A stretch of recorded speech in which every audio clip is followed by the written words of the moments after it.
The British taxpayer is being ripped off by the civil service. The wage bill is now somewhere between £15.5 billion and £17.5 billion. And I think the fact that reports give or take a couple of billion highlight how much we are all paying for them. The number of people earning more than £100,000 a year in our civil service has increased by 88% since 2016. We have increased the number of Whitehall staff by more than 100,000 in the last few years alone, and that, for a bit of context, is more than the entirety of our British Army. We now have 520,000 civil service staff. And what are we getting?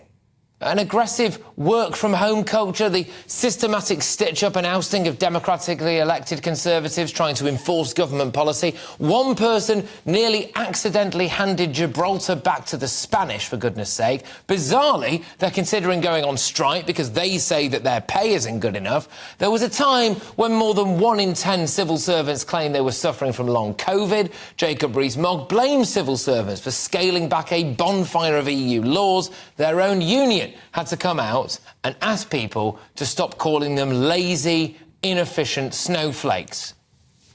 Which is a shame, because we have massive inefficiencies, huge delays, backlogs and the general poor running of the country behind the scenes. But of course, they have got time to go on courses about conscious inclusion, microaggressions, de-biasing decision-making. You will be pleased to know that they have a series of champions.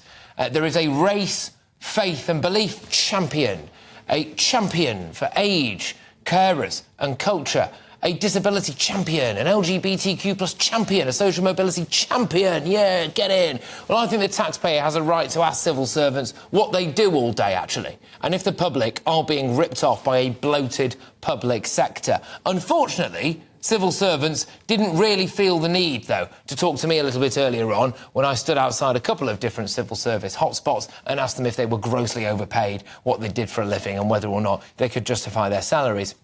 They don't really like it up them, do they? But I think that taxpayers are right to call out civil servants. Why? Because you pay their wages.